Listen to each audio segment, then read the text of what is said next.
Ya. Ya, sudah. Kasih Kak ya. Baik, Assalamualaikum warahmatullahi wabarakatuh dan selamat siang. Kami dari kelompok 7 ingin mempresentasikan hasil kerja kami, yaitu tentang akibat hukum perkawinan terhadap harta perkawinan. Adapun anggotanya yaitu saya sendiri sebagai moderator dan rekan-rekan saya yaitu Fikran, Nurhayati Ilman, Tanudin, Winda Bella Puspita, dan Tasya Priya Anggraini. Untuk pertama langsung saja ke pengertian perkawinan yang akan dibacakan oleh Saudari Winda. Pengertian perkawinan. Perkawinan adalah hubungan permanen antara laki-laki dan perempuan yang diakui sah oleh masyarakat yang bersangkutan, yang berdasarkan atas peraturan perkawinan yang berlaku. Bentuk perkawinan tergantung budaya setempat, bisa berbeda-beda atau tujuannya bisa berbeda-beda juga. Menurut istilah, perkawinan ialah suatu akad atau perikatan untuk menghasilkan hubungan kelamin antara laki-laki dan perempuan dalam rangka mewujudkan kebahagiaan hidup berkeluarga yang meliputi rasa ketentraman serta rasa kasih sayang, cara yang diridhoi Allah Subhanahu wa taala. Pendapat Muhammad Abu Zahra dalam kitabnya Al-Ahwal Asy-Syakhsiyah memberikan pengertian yang lebih luas. Akad yang memberikan faedah hukum kebolehan mengadakan hubungan keluarga suami istri antara pria dan wanita serta mengadakan tolong-menolong dan memberi batas hak bagi pemiliknya serta memenuhi kewajiban bagi masing-masing. Abu Zahra memandang bahwa perkawinan itu tidak sekedar untuk pemenuhan kebutuhan biologis, tapi di dalamnya secara otomatis mengandung unsur kerjasama, terciptanya hak dan kewajiban sehingga apabila salah satu dapat saling mengklaim.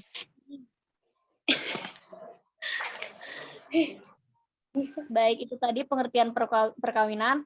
Selanjutnya adalah macam-macam harta perkawinan yang akan dibacakan oleh Saudara Fikran. Macam-macam harta perkawinan.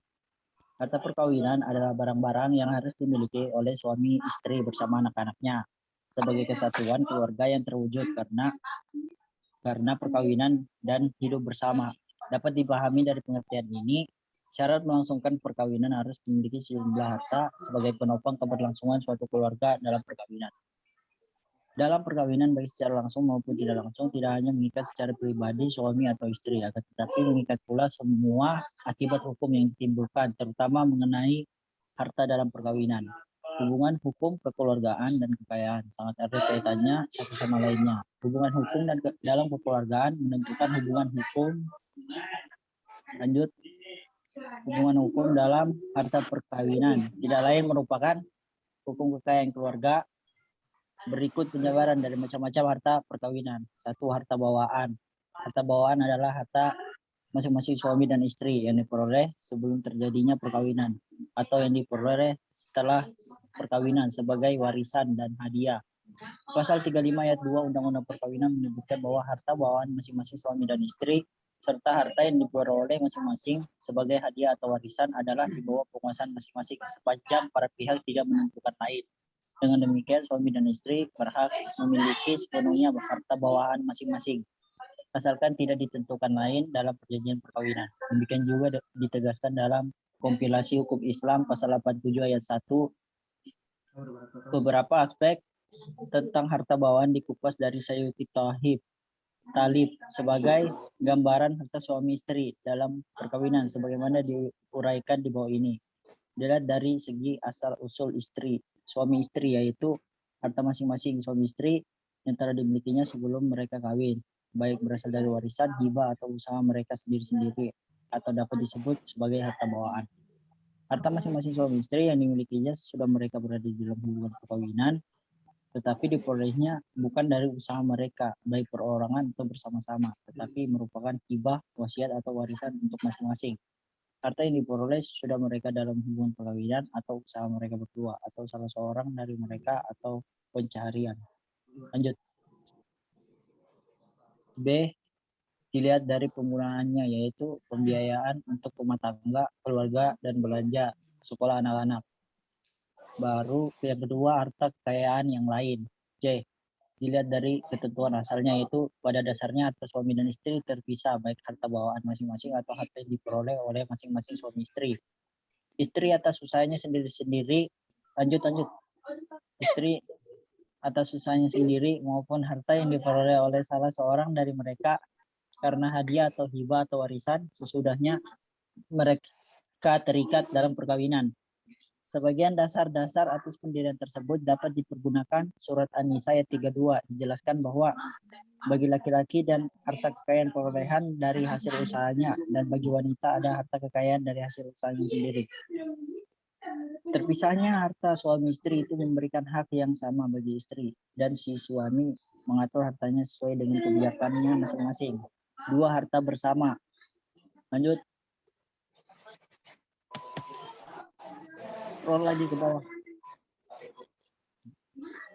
Harta bersama adalah harta yang diperoleh suami setelah perkawinan berlangsung, yang diperoleh suami istri setelah pernikahan berlangsung sampai putusnya perkawinan, baik karena perceraian ataupun karena kematian. Untuk menjaga ketertiban penguasaan harta di luar harta bersama, Pasal 86 Populasi Hukum Islam menjelaskan bahwa pada dasarnya tidak ada pencampuran antara harta suami dan harta istri karena perkawinan. Harta istri tetap menjadi hak istri dan dikuasai penuh olehnya. Demikian juga harta suami dan menjadi hak suami dan dikuasai penuh olehnya.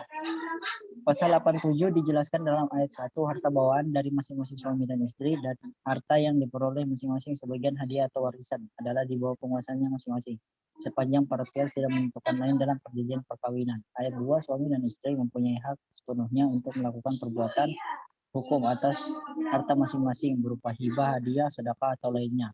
Upaya perlindungan hukum terhadap harta bersama diatur dalam pasal 96 Populasi Hukum Islam yang menjelaskan bahwa apabila terjadi cerai mati, maka separuh harta bersama menjadi hak pasangan hidup yang lebih lama. Dijelaskan pula dalam pasal 97 bahwa janda atau duda cerai hidup masing-masing berhak sepertiga dari harta bersama sepanjang tidak ditentukan lain dalam perjanjian perkawinan. Terima kasih. Baik, selanjutnya hukum harta perkawinan yang berlaku menurut KUH Perdata yang akan dibacakan oleh Saudara Hasan. Oke, hukum harta perkawinan. 1. Hukum harta perkawinan yang berlaku menurut KUHP.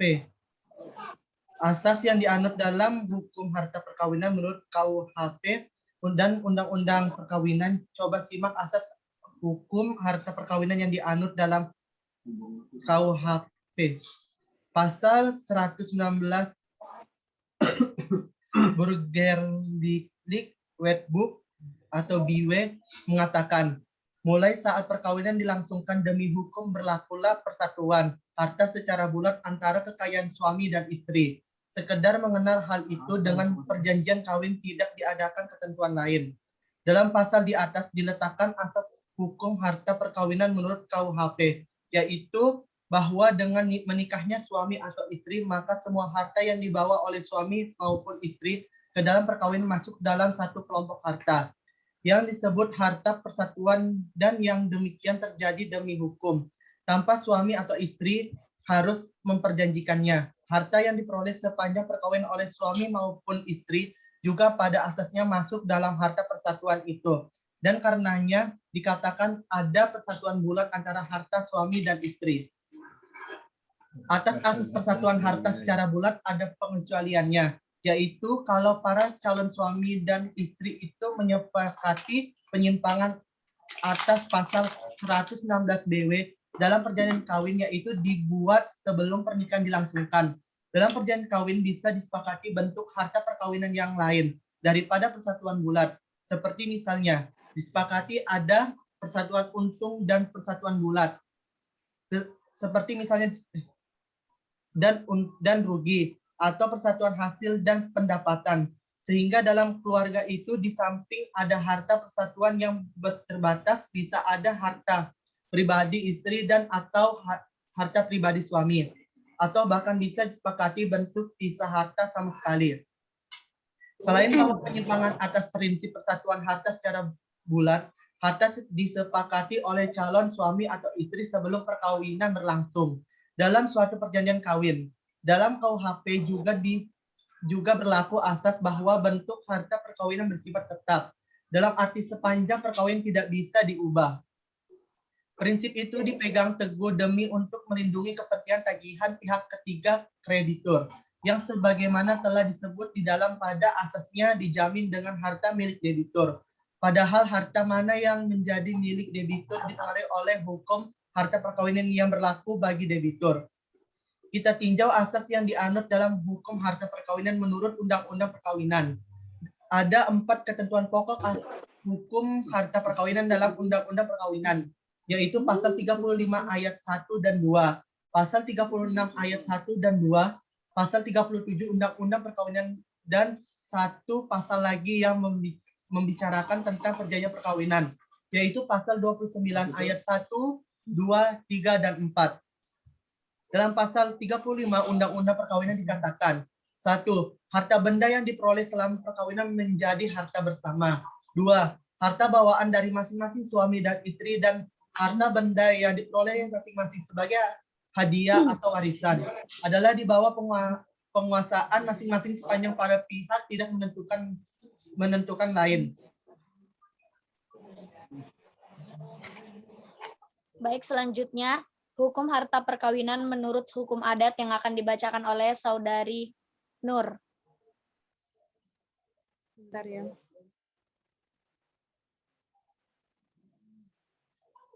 Dua, hukum harta perkawinan menurut hukum adat. Kalau penggugat dan tergugat adalah orang-orang yang tunduk pada hukum adat, maka kita akan sulit untuk membedakan apakah di sana diterapkan hukum harta perkawinan menurut Undang-Undang Perkawinan ataukah di sana diterapkan hukum harta perkawinan menurut hukum adat. Sebab hukum harta perkawinan menurut Undang-Undang Perkawinan sebagaimana telah dikatakan di depan mendasarkan kepada asas hukum adat, apalagi dalam beberapa keputusan sesudah tahun 1975 di sana masih digunakan istilah harta gonogini, harta guna karya, harta perceraian bersama, harta asal, harta gawan, barang asal, yang mengindikasikan bahwa pengadilan mendasarkan keputusannya pada hukum adat. Kalau kita perhatikan ketentuan dalam Undang-Undang Perkawinan, maka kita menemukan bahwa ketentuan yang mengatur tentang harta perkawinan ada dalam bab 5 dengan judul Perjanjian Perkawinan dan bab 6 di bawah judul harta benda dalam perkawinan. Ternyata kita hanya menemukan 3 pasal saja yang dimasukkan dalam bab 6 di bawah judul harta benda dalam perkawinan, yaitu pasal 35, pasal 36, dan pasal 37, dan satu pasal lagi dalam bab 5 yaitu pasal 29 yang mengatur tentang perjanjian perkawinan.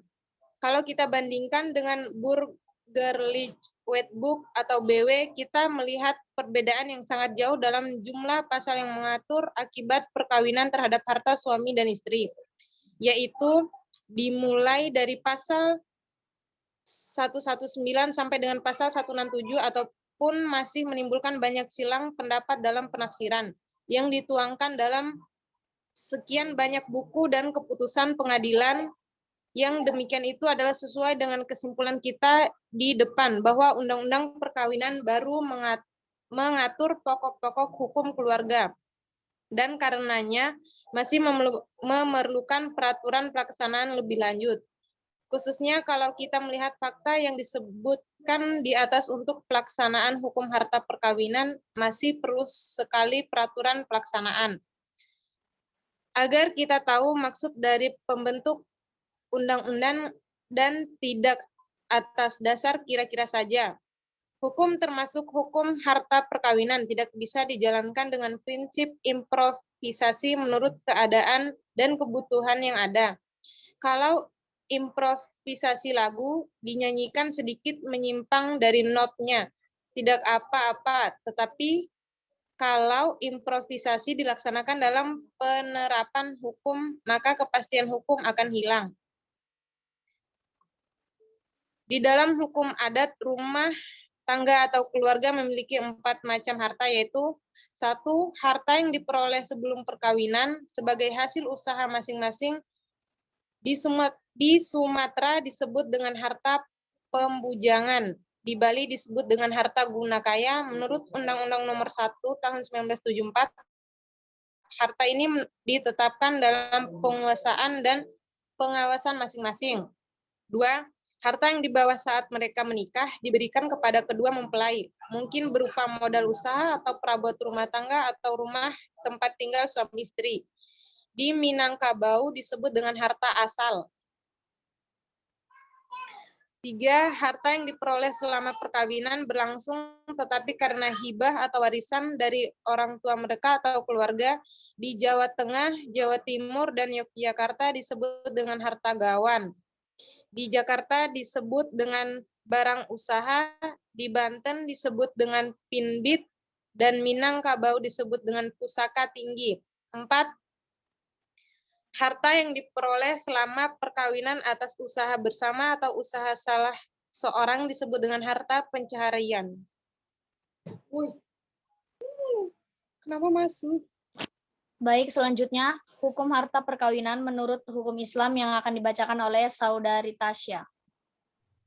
Hukum harta perkawinan menurut hukum Islam yang berlaku dalam lingkungan pengadilan agama, harta gono gini disebut dengan istilah harta kekayaan dalam perkawinan atau syirkah, adalah harta yang diperoleh baik sendiri-sendiri atau bersama suami istri selama dalam ikatan perkawinan berlangsung, dan selanjutnya disebut dengan harta bersama tanpa mempersoalkan terdaftar atas nama siapapun. Pasal 1 ayat 1.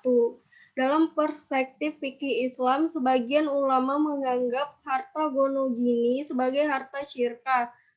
Memang benar termasuk syirkah, tetapi menurut pemahaman kami bukan syirkah akad atau syirkah ukut, seperti syirkah abdan, syirkah inan, dan syirkah mudharabah, melainkan syirkah kepemilikan atau syirkah milik atau syirkah amlak.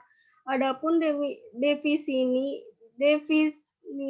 syirkah pemilikan ini adalah kepemilikan bersama atau suatu barang di antara dua orang atau lebih yang terjadi karena adanya salah satu sebab kepemilikan seperti jual beli, hibah, wasiat, dan waris, atau karena adanya pencampuran harta benda yang sulit untuk dipilah-pilah dan dibedakan. Syirkah pemilikan ini misalnya ada satu pihak yang menghibahkan suatu harta kepada dua orang, lalu keduanya menerimanya, maka kepemilikan harta itu dalam fikih Islam disebut syirkah.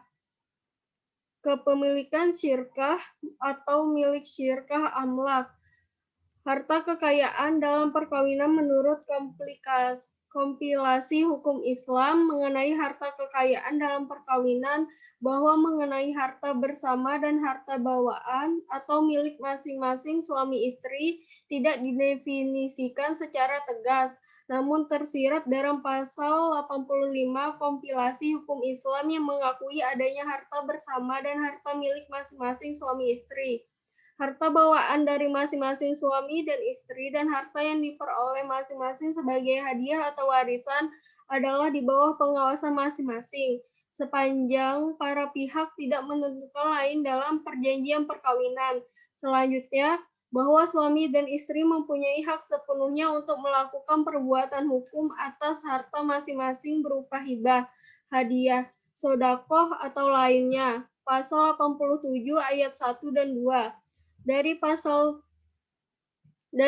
tersebut di atas mengenai harta kekayaan dalam perkawinan, bahwa Kompilasi hukum Islam mengenal dua jenis harta perkawinan, yaitu harta bersama dan harta bawaan dari masing-masing suami dan istri.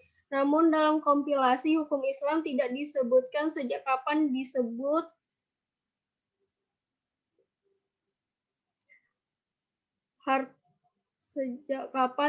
harta bersama dan harta bawaan. Hal ini berbeda dengan definisi harta perkawinan atau harta bersama dan harta bawaan yang diatur dalam pasal 35 ayat 1 dan 2 Undang-Undang Nomor 1 Tahun 1997. Tetapi kalau kita telah dalam Undang-Undang Nomor 1 Tahun 1974, khususnya terhadap bunyi pasal 35 ayat 1, yaitu kalimat diperoleh selama perkawinan atau harta bersama. Hal ini menimbulkan multitafsir. Contohnya seperti tentang harta warisan, hibah yang diperoleh selama perkawinan menjadi harta bersama atau bawaan, walaupun dalam pasal 35 ayat 2 Undang-Undang Nomor 1 Tahun 1974 sebagai harta bawaan. Kalau dibandingkan dalam kompilasi hukum Islam lebih jelas tentang harta bersama dan harta bawaan.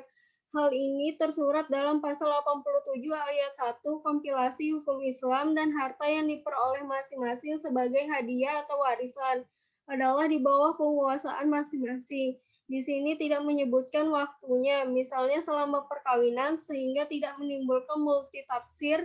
Yang terpenting bahwa harta dari hadiah atau warisan adalah hak masing-masing suami atau istri, tidak melihat pemberian tersebut sebelum atau selama perkawinan.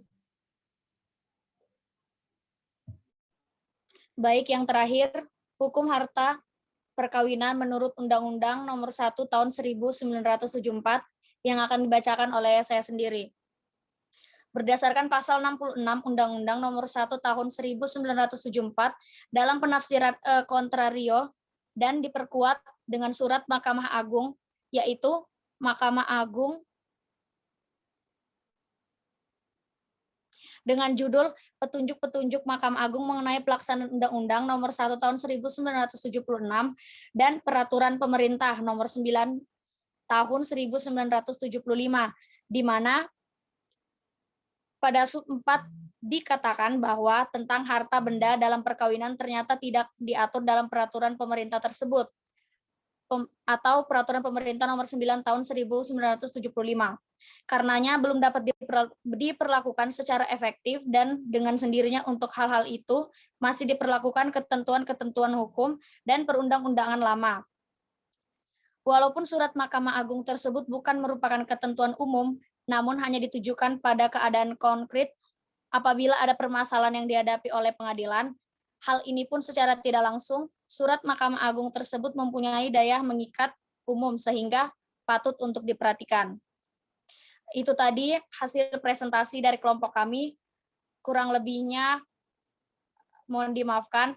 Dan yang terakhir, saya akan membacakan kesimpulannya. Harta perkawinan adalah barang-barang yang harus dimiliki oleh suami atau istri sebagai kesatuan keluarga yang terwujud karena perkawinan dan hidup bersama. Dapat dipahami dari pengertian ini bahwa syarat melangsungkan perkawinan harus memiliki sejumlah harta sebagai penopang keberlangsungan suatu keluarga dalam perkawinan. Akan tetapi mengikat pula semua akibat hukum yang ditimbulkannya, terutama mengenai harta dalam perkawinan. Hubungan hukum kekeluargaan dan kekayaan sangat erat kaitannya satu sama lainnya. Hubungan hukum dan kekeluargaan menentukan hubungan hukum dan harta perkawinan tidak lain merupakan hukum kekayaan keluarga. Harta bersama adalah harta yang diperoleh suami setelah perkawinan berlangsung, yang diperoleh suami atau istri setelah pernikahan berlangsung sampai putusnya perkawinan, baik karena perceraian ataupun karena kematian. Untuk menjaga ketertiban penguasaan harta di luar harta bersama pasal 86 KHI menjelaskan bahwa pada dasarnya tidak ada percampuran antara harta suami dan istri, karena perkawinan harta istri tetap menjadi hak istri dan dikuasai penuh olehnya. Demikian juga harta suami tetap menjadi hak suami dan dikuasai penuh oleh suami. Baik, itu tadi hasil penjelasan dari kelompok kami.